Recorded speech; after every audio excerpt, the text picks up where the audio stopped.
मसीह यीशु के कादर जलाली फ़ातिमात अज़ीम नाम में तमाम भाइयों बहनों बेटियों को एक बार फिर बहुत बहुत सलाम शालोम।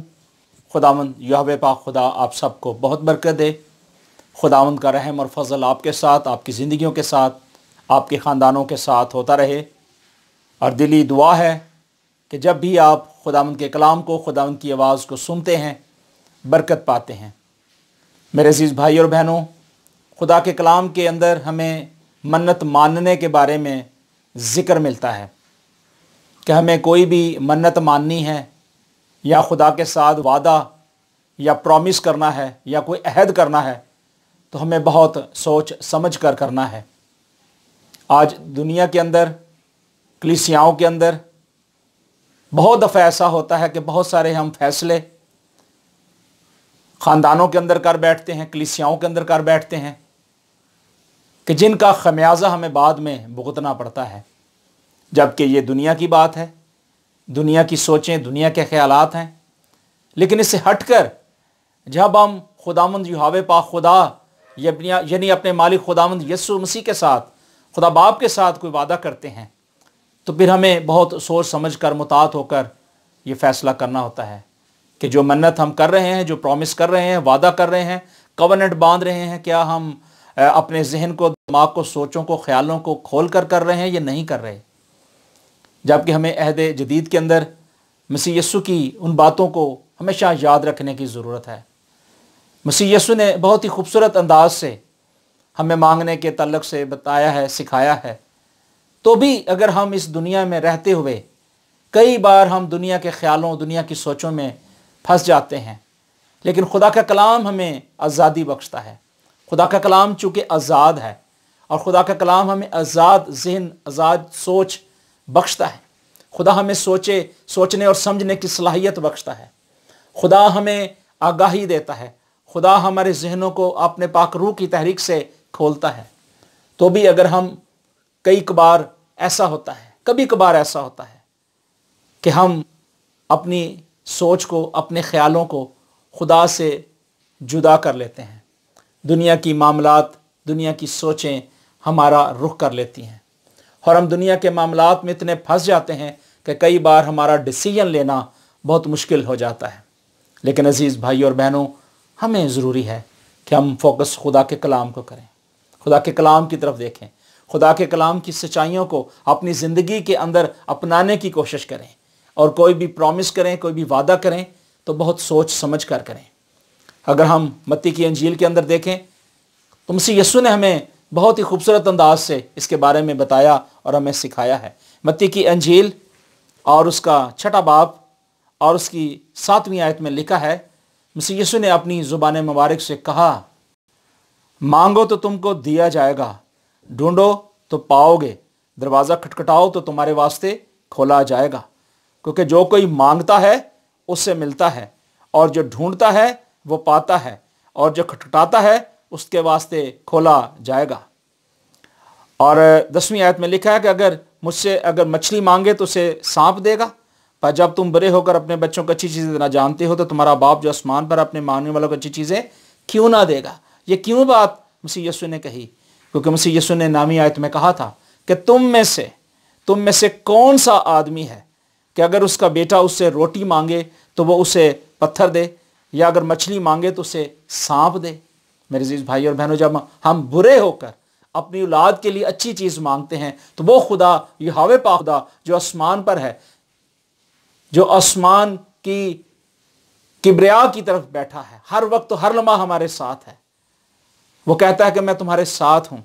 वो फरमाता है कि बस जो कुछ तुम चाहते हो कि लोग तुम्हारे साथ करें वही तुम उनके साथ करो, क्योंकि तौरात और नबियों की तालीम यही है। और मसीह यीशु ने कहा कि मांगो तो तुम्हें दिया जाएगा। और खुदा के कलाम अक़दस के अंदर हम देखते हैं मसीह यीशु ने कहा, अपने वास्ते माल जमा ना करो जहाँ कीड़ा और जंग खराब करता है, जहाँ चोर नकब लगाते और चराते हैं, बल्कि अपने लिए आसमान पर माल जमा करो जहाँ ना कीड़ा ना जंग खराब करता, ना वहाँ चोर नकब लगाते और चराते हैं, क्योंकि जहाँ तेरा माल है वहीं तेरा दिल भी लगा रहेगा। ये वो गॉड प्रिंसिपल्स, सुनहरी असूल खुदा के वो खूबसूरत अल्फाज जिनके ज़रिए हम इस बात को समझ सकते हैं कि आज दुनिया के अंदर, कलीसियाओं के अंदर, ख़ानदानों के अंदर जब भी हम किसी से कमिटमेंट करें, जब भी किसी के साथ अहद करें या वादा करें, तो ये सोचकर करें कि हमें खुदावंद यीशु मसीह की बातों को याद रखना है, क्योंकि मसीह यीशु ने हमें दिलेरी की रूह बख्शी है और उसने कहा मांगो तो तुम्हें दिया जाएगा। आज हमें ज़रूरी है कि हम किस अंदाज से, किस तरीके से मांगते हैं।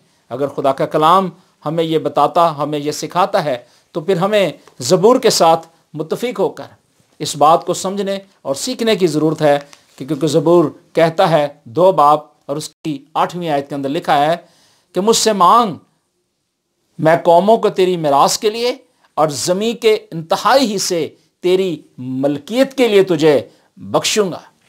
अब चॉइस जो है वो इंसान के पास है कि उसने खुदावंद यहोवा पाक खुदा पर ईमान रखना है, भरोसा रखना है, तवक्कल करना है और फिर मांगना है। और फिर जब मांगना है तो मांगने के बाद फिर पाना भी है, और जब पाना है तो पाने के बाद फिर उसकी शुक्रगुजारी भी करनी है। लेकिन कई बार होता है कि बहुत सारे लोग मन्नत मानते हैं, कहते हैं कि जी मैं जब सरखरू होऊंगा, बहाल होऊंगा, मेरा कारोबार, मेरा ख़ानदान बहाल होगा, तो मैं कलीसिया के लिए ये करूँगा, चर्च के लिए ये करूँगा, खुदा के खादमों के लिए ये करूँगा, मैं चर्च बिल्डिंग बनाऊँगा, मैं ये करूँगा, वो करूँगा। बहुत बड़े बड़े वादे हम कर देते हैं, लेकिन हम ये नहीं सोचते कि जो कुछ हम कह रहे हैं क्या वो हम कर भी रहे हैं या नहीं, या कर सकेंगे भी, ये क्वेश्चन मार्क है। तो हमें बड़ा मुतात होकर इन बातों को सीखना और समझना है। और जब हम खुदा के कलाम के अंदर देखते हैं तो हमें सबसे पहले एक ऐसा खूबसूरत हवाला, खूबसूरत बात हमें खुदा के कलाम से मिलती है। खुदा अपने नबियों के साथ कलाम करता रहा। खुदा इब्राहिम, इसहाक और यकूब के साथ कलाम करता रहा। और हम देखते हैं बैतल में यकूब एक ख्वाब देखता है, और ख्वाब की डिटेल जो है इसके अंदर बहुत बड़ी खूबसूरत अंदाज से तहरीर है और बड़ी लंबी डिटेल है। उसकी 13वीं आयत में लिखा है, बल्कि मैं उसकी 12वीं आयत से पढ़ता हूँ। लिखा है, ख्वाब में जब यकूब देखता है तो वो देखता है कि एक सीढ़ी ज़मीन पर खड़ी है और उसका सर आसमान तक पहुँचा है, और खुदा के फरिश्ते ऊपर से चढ़ते उतरते हैं, और खुदावंद उसके ऊपर खड़ा कह रहा है कि मैं खुदावंद तेरे बाप इब्राहिम का खुदा, इसहाक का खुदा, और मैं ज़मीन पर जिस पर तू लेटता है तुझे और तेरी नस्ल को दूंगा। ये वो ख्वाब देख रहा है, लेकिन इस बात को समझ नहीं रहा। लेकिन किताब मुक़द्दस कहती है 18वीं आयत में कि यकूब जब सुबह सवेरे उठा और उस पत्थर को जिसे उसने अपने सराहने धर लिया और सतून की तरफ खड़ा किया तो उसके सर पर तेल डाला। और उसके बाद फिर लिखा है 20वीं आयत में कि यकूब ने फिर एक मन्नत मानी और कहा कि अगर खुदा मेरे साथ रहे और जो सफ़र मैं कर रहा हूँ इसमें मेरी हिफाजत करे और मुझे खाने को रोटी और पहनने को कपड़ा दे और मैं अपने बाप के घर सलामत लौट आऊँ, तो खुदावंद मेरा खुदा होगा, और ये पत्थर जो मैंने सतून सा खड़ा किया है खुदा का घर होगा, और जो कुछ तू मुझे दे उसका 10वां हिस्सा ज़रूर ही तुझे दिया करूँगा। किताब मुक़द्दस का पढ़ा और सुना जाना मेरे और आपके लिए बाइस से बरकत हो। मेरे अज़ीज़ भाइयों और बहनों और बेटियों और बच्चों, खुदा के कलाम के अंदर यह खूबसूरत सच्चाई है कि जब भी हम ईमान के साथ, एतकाद के साथ खुदावंद यहोवा पाक खुदा पर भरोसा और तवक्कल करते हैं और खुदावंद यीशु मसीह की बातों को याद रखते हैं कि मसीह यीशु ने भी कहा था कि मांगो तो तुम्हें दिया जाएगा। आज हमें भी ज़रूरत है कि जब भी हम कोई भी मन्नत माने तो वो इस सूरत में माने कि हमें वो खुदा के सामने उससे पूरा करना है। और हम देखते हैं कि खुदा ने क्या यहाँ काम किया। खुदा ने अपने बंदे को सरफराजी बख्शी। खुदा ने कहा कि कौमों के अंदर तेरा एक नाम होगा और तेरी नस्ल से तेरे लोग पैदा होंगे और वो कौमों, कबीलों, उम्मतों में बिशारत देंगे। और खुदा के इतने खूबसूरत वादे जो खुदा ने इब्राहिम, इसहाक और यकूब के साथ किए हैं, वो वादे खुदा आज मेरे और आपके साथ भी करता है। और जब खुदा मेरे और आपके साथ ये वादे करता है तो फिर हमें भी ज़रूरत है कि हम अपना आप खुदा के स्पुर्द कर दें। और वो कहता है कि मैं क्या करूँगा कि जब खुदा मुझे खाने को रोटी और पहनने को कपड़ा देगा तो फिर मैं क्या करूँगा, खुदावंद के साथ होऊंगा آج ہمیں بھی خدا کے ساتھ ہونے کی ضرورت ہے، خداوند کے ساتھ لگ ہونے کی ضرورت ہے، اس کے ساتھ جوائنٹ ہونے کی ضرورت ہے، اس کی مرضی کو اپنی زندگی کے اندر مانگنے کی ضرورت ہے۔ تب پھر خدا کیا کرے گا؟ خدا ہمیں کھانے کو اچھی روٹی دے گا، پہننے کو اچھا لباس دے گا، عمدہ سے عمدہ ہمیں ہر ایک چیز اشیاء فراہم کرے گا۔ اور عہد عتیق کے اندر ہم دیکھتے ہیں خدا کے کلام میں لکھا ہے کہ تو اپنے ساری پیداوار کے پہلے پھلوں سے خداوند کی تعظیم کر۔ ہمیں ضروری ہے کہ جب بھی خدا آپ کو توفیق دے، آپ اپنے پہلے پھلوں سے آپ خداوند کے حضور لے کر آئیں اور خداوند کی شکر گزاری کریں، اور شکر گزاری کرنے کے لیے آپ کے ہونٹ کھلنے چاہیے، آپ کا منہ کھلنا چاہیے، تاکہ کلیسیاؤں کے اندر ایک گواہی ہو، تاکہ لوگ اس گواہی کو سن کر برکت پا سکیں۔ اور بنی اسرائیل کے اندر ہم دیکھتے ہیں کہ ہر ایک جو پلوٹا ہوتا تھا اس کی قربانی دی جاتی تھی، وہ خدا کے سامنے پیش کیا جاتا تھا اور خدا کے سامنے اس کو لایا جاتا تھا، اور وہ جو ہے خدا کے سامنے ٹھہرایا جاتا تھا، اور جب بھی کوئی منت مانی جاتی تھی تو وہ خدا کے سامنے پوری کی جاتی تھی۔ اور یہاں بھی ہم اسی طرح دیکھتے ہیں۔ اور ایک اور حوالہ میں آپ کے ساتھ شیئر کرنا چاہتا ہوں کہ جب ہم ایمان کے ساتھ خدا ان پر توکل بھروسہ کرتے ہوئے خدا کے سامنے آتے ہیں اور خدا کے وعدوں کو یاد کرتے ہیں کہ خدا ہمارے ساتھ ساتھ ہے، تو پھر یقیناً ہمیں اس بات کو اپنی زندگی کے اندر اپلائی کر لینا چاہیے آج سے ہی، کہ وہ آپ کے دل کی مرادوں کو جانتا ہے، وہ آپ کے خیالوں باطنوں کو جانتا ہے، وہ دلوں اور خیالوں کو جانتا ہے کہ آپ کو کس چیز کی ضرورت ہے، وہ ہمارے مانگنے سے پہلے جانتا ہے کہ ہمیں کن کن چیزوں کی ضرورت ہے، وہ ہمیں مہیا کرتا ہے اور کرتا رہے گا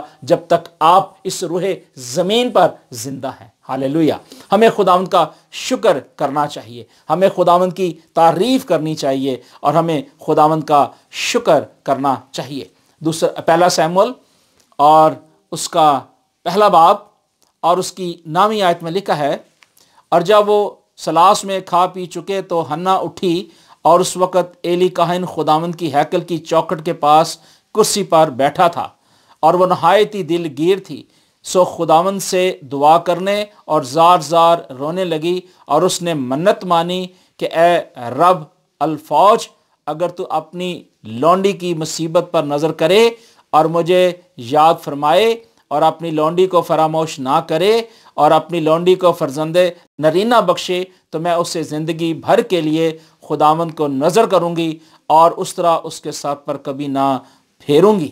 میرے عزیز بھائیوں اور بہنوں، حنا جو تھی بھانج تھی، اس کی کوئی اولاد نہیں تھی، وہ خدا کے سامنے گڑ گڑاتی ہے، روتی ہے، چلاتی ہے، دعا کرتی ہے، اور خداوند کے سامنے آہیں بھرتی ہے اور کہتی ہے کہ اے خداوند یہوہ پاک خدا، میرے ہاں کوئی اولاد نہیں ہے، مجھے خداوند تیری مدد کی ضرورت ہے، تیرے فضل کی ضرورت ہے، تیرے رحم کی نظر چاہیے۔ اور جب خداوند کسی پر نظر کرتا ہے، جب خداوند کسی پر فضل کرتا ہے، تو پھر خدا اسے بحال کرتا ہے۔ اور یہاں بھی ہم دیکھتے ہیں کہ وہ خدا کے سامنے ایک کوننٹ باندھتی ہے، ایک وعدہ کرتی ہے کہ خداوند جو تو مجھے بچہ دے گا نا، میں اس کے سر پر کبھی بھی اس طرح نہیں چلاؤں گی۔ اور بنی اسرائیل کے اندر آپ دیکھتے ہیں کہ یہ قانون بھی تھا۔ سمسون نبی کو دیکھیں کہ اس کے سر پر بھی اس طرح نہیں چلا گیا۔ ہم دیکھتے ہیں کتاب مقدس کے اندر یہ ایک سچائی ہے، اور خدا کے ساتھ جب آپ کوئی کوننٹ، کوئی وعدہ کرتے ہیں تو اس کو پورا کرنے میں دیر مت کریں، مت کہیں کہ یہ میں بعد میں کروں گا۔ جب آپ نے کوئی وقت ٹھہرا لیا ہے، کوئی وقت خدا کے سامنے پوائنٹ کر لیا ہے، کوئی مہینہ، سال یا دن ٹھہرا لیا ہے، تو پھر آپ اس کو کسی جگہ پہ تحریر کر دیں، کسی صفحے میں، کسی کاپی میں، کسی دیوار کے اوپر کندہ کر دیں، لکھ دیں، تاکہ آپ کو یاد ہو۔ اور عہد عتیق کے اندر ہم دیکھتے ہیں کہ بنی اسرائیلی قوم بھی ایسا ہی کیا کرتی تھی کہ وہ اپنے بچوں کو ٹرینڈ کیا کرتی تھی، اپنے بچوں کو یہ سکھاتے اور بتاتے تھے تاکہ وہ بنی اسرائیل کے اندر شریعت کی ان باتوں کو سیکھ سکیں، سمجھ سکیں۔ اس لیے تو یشوع نے کہا تھا کہ شریعت کی یہ کتاب تیرے منہ سے نہ ہٹے، بلکہ دن اور رات تیرا دھیان اس طرف ہو۔ اور وہ اپنے بچوں کو سکھاتے، اپنے بچوں کو گائیڈ کرتے، اور بچے جو تھے وہ شریعت کی 5 کتابیں تھوڑی عمر میں، جب وہ 3 4 سال 5 سال کے ہوتے تھے تو وہ بچوں کو سکھانا شروع کرتے تھے۔ اور کتاب مقدس میں لکھا ہے کہ جو ان کی مائیں ہوتی تھی جنم دینے سے پہلے، جو اسرائیلی عورتیں ہوتی تھیں جب ان کی اولاد ابھی زمین پر نہیں آتی تھی، اس دنیا میں نہیں آتی تھی، جب بچہ پیٹ کے اندر ہی ہوتا تھا، تو کتاب مقدس کے سکالر جو ہیں وہ اس بات کو بتاتے ہیں کہ جو یہودی جوش عورتیں ہوتی تھیں، بنی اسرائیلی عورتیں ہوتی تھیں، وہ گنتی جو ہے ملٹی پلائی کرنا شروع کرتی تھیں، اور وہ ملٹی پلائی کرتی تھی، جمع اور تفریق کرتے تھے، اور اس کو اتنے طریقے سے رول کرتے تھے کہ وہ بچہ جو پیٹ کے اندر ہوتا تھا اس کاؤنٹنگ کے ذریعے، اس سمجھ کے ساتھ وہ ٹرینڈ ہو جاتا تھا، ذہنی طور پر وہ مضبوط اسٹرانگ ہو جاتا تھا، اور وہ گنتی میتھمیٹک جو ہوتا ہے اس کو وہ بولتی اور سمجھتی اور سیکھتی، اور اس کے مطابق جب اس بچہ اس دنیا میں آتا تو وہ اس انداز کے مطابق جو اس کی ماں نے کیا ہوتا ہے کردار، وہی اس کی زندگی کے اندر ڈیولپ ہوتا ہے۔ خدا اسی طریقے سے ہمارے اندر بھی یہ چیزیں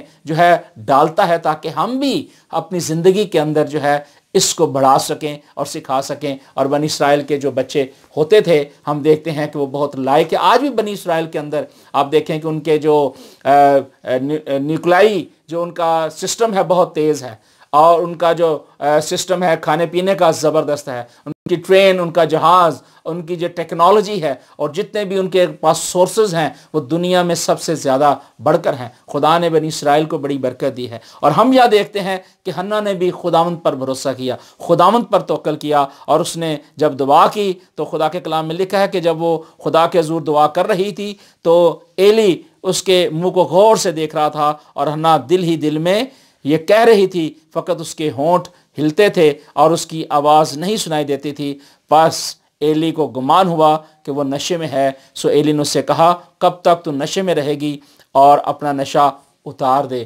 اب وہ تو یہ چیز سمجھ رہا تھا کہ شاید یہ کسی اور خیالوں میں، کسی اور سوچ میں ہے، لیکن وہ خدا کے ساتھ پلگ ہوئی تھی، خدا کے ساتھ دعا کر رہی تھی، خدا سے التجائیں ریکویسٹیں کر رہی تھی کہ خداوند تو میری مراد کو پورا کر، جو میں نے منت مانی ہے تو اسے مجھے دے۔ اور خدا کے کلام میں لکھا ہے کہ پھر خدا نے ایسا ہی کیا، خدا نے اسے اولاد دی، اور اس نے خدا کے سامنے پیش کی۔ اور یہی خدا کے لوگوں کے ساتھ ایک کمٹمنٹ ہے، خدا کے ساتھ یہ وعدہ ہے کہ تم مجھ سے مانگ تو میں زمین کی انتہائی سے تجھے بخشوں گا، میں زندگی کی ہر ایک چیز تمہیں دوں گا۔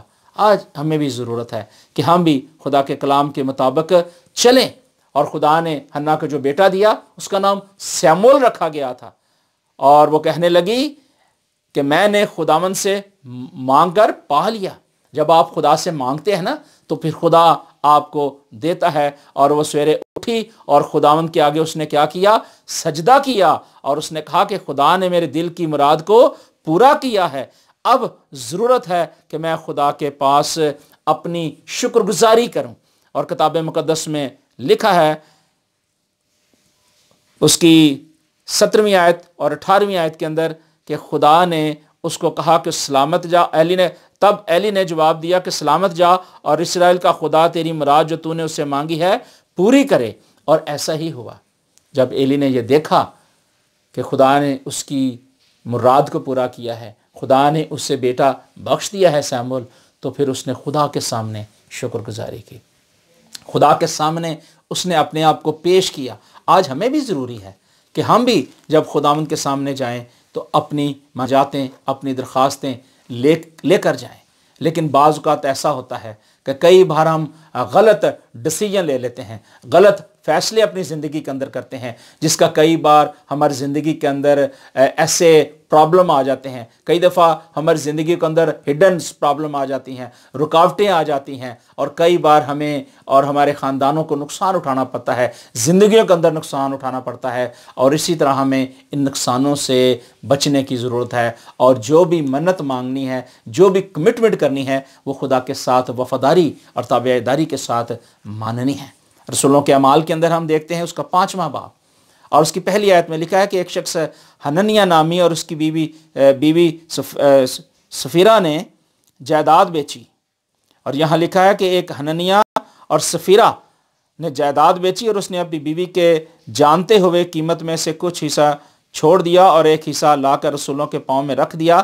मगर पतरस ने कहा, है हननिया, क्यों शैतान ने तेरे दिल में ये बात डाली कि तू रूहुल कुद्दस से झूठ बोले और ज़मीन की कीमत में से कुछ रख छोड़े। या हननिया और सफीरा के बारे में बड़ी ख़ास बात है कि जिन्होंने क्या काम किया, तो उन्होंने कहा कि ये जो ज़मीन हमने ठहराई है, ये जो जगह हमने ठहराई है, ये हमने खुदावंद के लिए ठहराई है।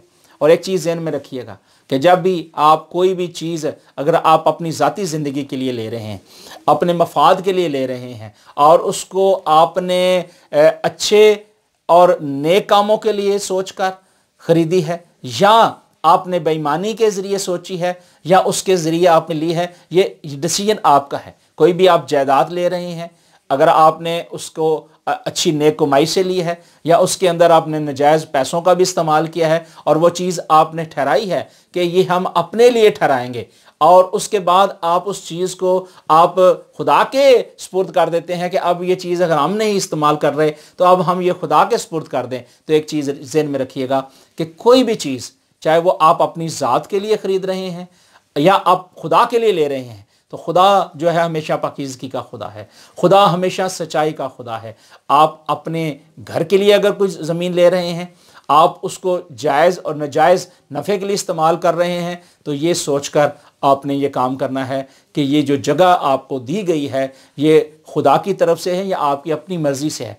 जब खुदा आपको देगा तो उसमें नेक कमाई, पाकीज़गी की कमाई शामिल होगी। इसी तरह जब आप खुदा के घर के लिए कोई चीज़ खरीदते हैं तो वो पाकीज़गी की रकम होगी, नेक कमाई की रकम होगी। उसके अंदर कोई भी ऐसी 2 नंबर वाली अशिया इस्तेमाल नहीं होंगी, कोई भी उसके अंदर गलत मटीरियल इस्तेमाल नहीं होगा, कोई भी रुपया पैसा जो है वो धोखे फ्रॉड के साथ उसमें शामिल नहीं होगा। क्योंकि खुदा के कलाम में लिखा है जब हैकल बनाई गई तो लोगों ने अपनी बालियाँ हर एक चीज़ जो है दी, यहाँ तक कि उनके पास रखने के लिए जगह नहीं थी। जब भी कमिटमेंट आप खुदा से करते हैं तो खुदा के कलाम में लिखा है कि तो अपने पहले फलों से अपनी मेहनत कमाई के साथ, पाकीज़गी के साथ खुदा के सामने पेश करो। और आज कलीसियाओं के अंदर हमें ज़रूरी है कि हम इस बात को सोचें, सीखें और समझें कि कोई भी बात कहने से पहले हमें सोचने की ज़रूरत है। कोई भी आप बेटे या बेटी का रिश्ता करते हैं तो सबसे पहले अपनी उस कमिटमेंट को याद करें कि आप क्या करने लगे हैं।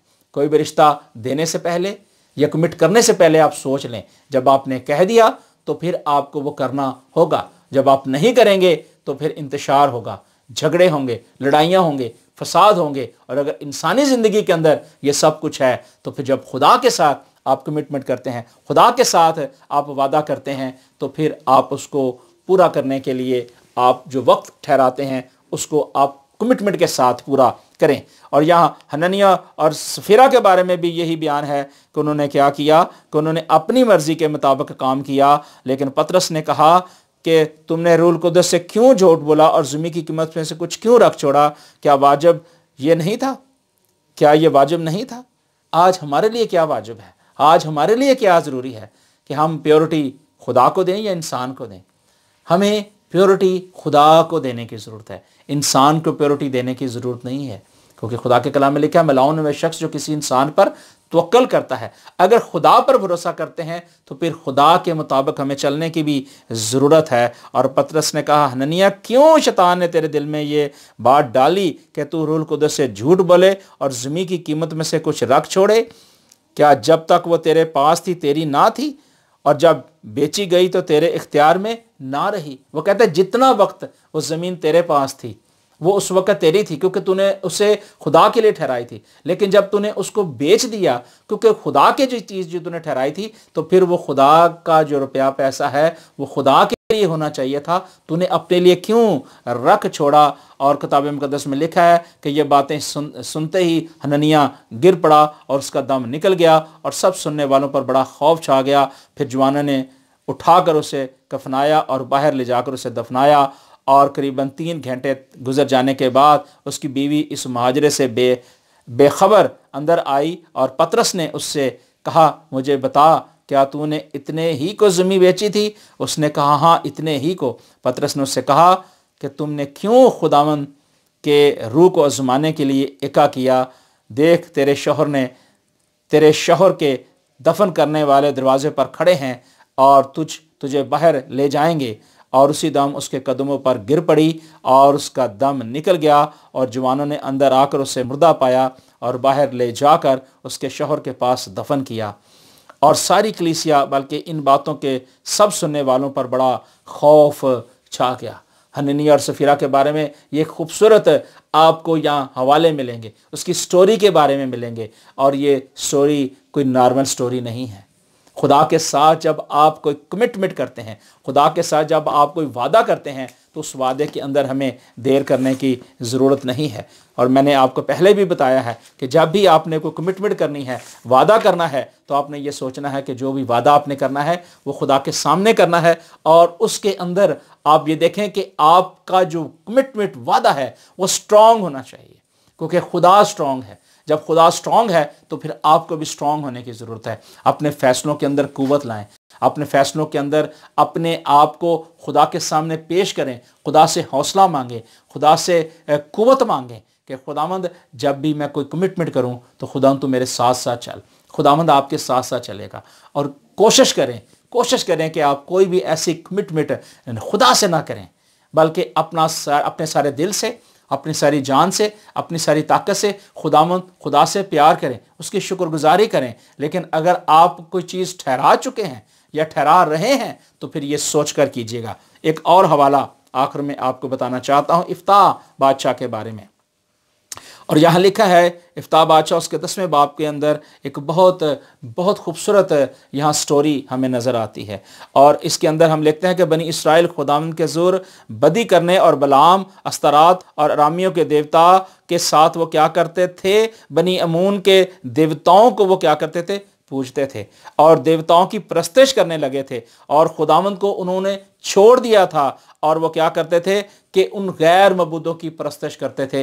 उन लोगों को खुदा ने हदायत दी। आज हमें भी खुदा हदायत देता है। और लिखा है फिर खुदावंद का कहर इसराइल पर भड़का और उसने उनको फ़लस्तीनियों के हाथ और बनी अमोन के हाथ बेच डाला। और उन्होंने उस साल बनी इसराइल तंग किया और सताया, बल्कि 18 बरस तक वो सब बनी इसराइलियों पर जुल्म करते रहे। और ये हम देखते हैं कि यहाँ उन्होंने क्या किया कि खुदा के ख़िलाफ़ काम किया और उन्होंने खुदावंद की नाफरमानी की और खुदावंद के हजूर जो है उन्होंने गलत काम किए। जब भी कोई भी शख्स खुदा के सामने गलत काम करता है तो खुदा कभी बर्दाश्त नहीं करता। खुदा यही चाहता है कि सब की तौबा तक नौबत पहुँचे। और फिर हम आगे देखते हैं कि खुदा के कलाम के अंदर हम देखते हैं उसकी 27वीं आयत में लिखा है, गर्ज मैंने तेरी खता नहीं की बल्कि तेरा मुझ पर लड़ना तेरी तरफ से मुझ पर जुल्म है। बस खुदावंद ही जो मुनसिफ है बनी इसराइल और बनी अमून के दरमियान आज इंसाफ करे। लेकिन बनी अमून के बादशाह ने इफ्ता की ये बातें जो उसने उसे कहला भेजी थी ना मानी। तब खुदावंद की रूह इफ्ता पर नाजुल हुई और वो उसने क्या किया, उसने बनी अमून की तरफ चला गया। अब खुदा जो कहता है हमें कोशिश करनी चाहिए कि हमें 100% खुदा की बातों को मानना चाहिए। और लिखा है कि इफ्ता बादशाह ने क्या किया कि खुदा के सामने एक मन्नत मानी और कहा कि अगर तू यकीनन बनी अमून को मेरे हाथ में कर दे तो जब मैं बनी अमून की तरफ से सलामत लौटूंगा उस वक़्त जो कोई पहले मेरे घर के दरवाजे पर निकल कर मेरे इस्तकबाल को आएगा और खुदावंद का होगा। उसने कहा कि निकल कर जो मेरे इस्तकबाल को आए वो खुदावंद का होगा और मैं उसको सोख्ती कुर्बानी के तौर पर गुजरानूंगा। यहाँ इफ्ता बादशाह ने खुदा के सामने एक कमिटमेंट की, खुदा के साथ एक वादा किया और कहा कि खुदावंद जब मैं जंग जीत कर आऊँगा ना तो जो पहले मैं देखूं, जो मेरे सामने पहला आएगा, कोई भी चीज़ आए तो मैं वो खुदावंद तेरे हजूर पेश करूंगा। अब उस बात को नहीं समझता था कि कौन सी चीज़ आएगी, क्या कोई बकरा आएगा, कोई बैड़ा आएगा या कोई ऐसी चीज़ आएगी। वो ये नहीं सोच रहा था, ना उसको ये मालूम था कि कोई भी ऐसा शख्स मेरे सामने आएगा, बल्कि वो ला इल्म था। लेकिन उसने कमिटमेंट कर ली, उसने एक वादा कर लिया कि खुदावंद जब मैं जीत कर आऊँगा तो मैं ऐसा ही करूँगा। और किताब मुकद्दस में अगर हम देखते हैं कि उसने क्या किया, तब इफ्ता बनी अमून की तरफ से उनसे लड़ने को गया और खुदावंद ने उनको उसके हाथ में कर दिया। और जब खुदावंद ने उससे सरफराजी बख्शी, खुदा ने उसे बहाली बख्शी। और किताब मुकद्दस में हम देखते हैं کہ خدا کے کلام میں لکھا ہے کہ افتاح بادشاہ کے بارے میں کہ اس نے کیا کام کیا۔ کتاب مقدس کے مطابق آپ ضرور دیکھیے، یہاں ہمیں خدا کے کلام میں سے جو حوالہ ملتا ہے اس میں لکھا ہے کتاب مقدس میں کہ اس نے کہا کہ اے باپ، خداوند کو زبان تو نے دی ہے، جو کچھ تیرے منہ سے نکلا ہے وہی میرے ساتھ کر، اس لیے کہ خداوند نے تیرے دشمنوں کو بنی امون سے تیرا انتقام لیا ہے۔ یہ اس کی بیٹی ہے جو اپنے باپ سے مخاطب ہو کر کہہ رہی ہے، اور وہ افتاح کی بیٹی جو ہے باپ سے مخاطب ہو کر کہہ رہی ہے، اور وہ کہہ رہی ہے کہ جب اس نے دیکھا تو اپنے کپڑے پھاڑے، کیونکہ جب افتاح بادشاہ جنگ جیت کر آتا ہے اور جب دروازہ کھلتا ہے تو سب سے پہلے اس کی بیٹی اس کے سامنے آتی ہے، اور وہ ناچتی کودتی ہوئی خوشی خوشی کے ساتھ آتی ہے، اس خوشی میں آتی ہے کہ میرے باپ نے ایک بہت بڑی جو ہے جنگ جیت لی ہے، محاذ فتح کر لیا ہے، اور خوشی کے ساتھ آتی ہے۔ اور جب افتاح بادشاہ بیٹی کو دیکھتا ہے تو وہ گھبرا جاتا ہے، پریشان ہو جاتا ہے، اور وہ کہتا ہے ہو میں نے یہ کیا فیصلہ کیا کہ اب تو میں نے اپنی بیٹی کو دیکھ لیا ہے۔ اور لکھا ہے کہ اس کی بیٹی کیا ہوئی، اس کی بیٹی طبلہ بجاتے ناچتی ہوئی اس کے استقبال کو نکل آئی، اور وہی اس کی اولاد تھی، ایک ہی اس کی اولاد تھی، اور اس کے سوا اس کے کوئی اور بیٹی یا بیٹا نہ تھا۔ جب اس نے اس کو دیکھا، اپنے کپڑے پھاڑ کر کہا، ہائے میری بیٹی، تو نے مجھے پست کر دیا، جو مجھے دکھ دیتے ہیں ان میں سے ایک تو ہے، کیونکہ میں نے خداوند کو زبان دی ہے اور میں پلٹ نہیں سکتا، کیونکہ میں نے خدا سے کمٹمنٹ کی ہے، اب میں پیچھے نہیں ہو سکتا، میں اپنی باتوں کو نہیں چھوڑ سکتا۔ اور کتاب مقدس کہتی ہے کہ اس نے کہا، ہاں اے باپ، تو نے خداوند کو زبان دی ہے، سو جو کچھ تیرے منہ سے نکلا ہے وہی میرے ساتھ کر، اس لیے کہ خداوند نے تیرے دشمنوں کو بنی امون سے انتقام لیا۔ پھر اس نے اپنے باپ سے کہا، میرے لیے اتنا کر دے کہ 2 مہینے کی مہلت مجھے دے، تاکہ میں جا کر پہاڑوں پر اپنی ہمجولیوں کے ساتھ اپنے کنوارپن پر ماتم کرتی پھروں۔ اور اس نے کہا جا، اور اس نے اسے جانے دیا اور 2 مہینے کی رخصت دی، اور اپنی ہمجولیوں کو وہ لے کر گئی اور پہاڑوں پر اپنے کنوارپن پر ماتم کرتی رہی، اور وہ 2 مہینے کے بعد اپنے باپ کے کہنے کے مطابق لوٹی، اور اس کے ساتھ ویسا ہی پیش آیا جیسا اس نے منت مانی تھی، اور اس لڑکی نے مرد کا منہ نہ دیکھا تھا کیونکہ اس کی کوئی شادی نہیں ہوئی تھی۔ اور کتاب مقدس کہتی ہے سو بنی اسرائیلیوں میں یہ دستور چلا کہ سال بسال اسرائیلی عورتیں جا کر برس میں 4 دن تک افتاح جلادی کی بیٹی کی یادگاری کرتی ہیں۔ میرے عزیز بھائی اور بہنوں، یہ ایک ایسا واقعہ ہے، یہ ایک ایسی بات ہے جو ہمیں ہلا دیتی ہے، جو ہمیں پریشان کر دیتی ہے کہ خدا کے ساتھ کمٹمنٹ، خدا کے ساتھ وعدہ۔ اور یہاں ہم دیکھتے ہیں کہ افتاح جلادی نے اپنی بیٹی کو پیش کر دیا، اس نے کہا کہ خداوند تیری مرضی جیسے آسمان پر پوری ہوتی ہے زمین پر بھی ہو، اور ایسا ہی ہوا۔ آج ہمیں بھی ضروری ہے کہ کوئی بھی آپ کمٹمنٹ کرتے ہیں، کوئی بھی آپ وعدہ کرتے ہیں، تو یہ ذہن میں رکھیے گا کہ ہمیں خدا کے ساتھ اس وعدے کو پورا کرنے میں ہم نے دیکھا، ہم نے یعقوب کے بارے میں دیکھا، ہم نے سیمل کے بارے میں پڑھا کہ حنا نے دعا کی اور اس کی دعا سنی گئی، اس نے جو کمٹمنٹ کی اس نے پوری کی۔ اور یہاں افتاح جلادی کے بارے میں ہم نے دیکھا کہ اس نے جو کمٹمنٹ کی اس نے پوری کی۔ کیا آج ہم پینگے مسیحی ہوتے ہوئے کیا ہم خدا کے ساتھ جو کمٹمنٹ کرتے ہیں کیا ہم پوری کرتے ہیں؟ کیا ہم خدا کی مرضی کے مطابق چلتے ہیں؟ کیا خدا کے لوگوں کے ساتھ جو ہم کمٹمنٹ کرتے ہیں کیا پوری کرتے ہیں؟ کیا دنیا داری میں رہتے ہوئے جو کمٹمنٹ کرتے ہیں کیا وہ پوری کرتے ہیں؟ لیکن اس سے بڑھ کر ہمیں یہ سوچنے کی ضرورت ہے کہ پہلی کمٹمنٹ خداوند ہے، کیونکہ وہ اول اور آخر ہے، ابتدا اور انتہا ہے۔ وہ ہماری سپر، ہماری ڈھال، ہماری زندگی کا لنگر، ہمارے چھپنے کی جگہ، ہمارا محکم قلعہ ہے۔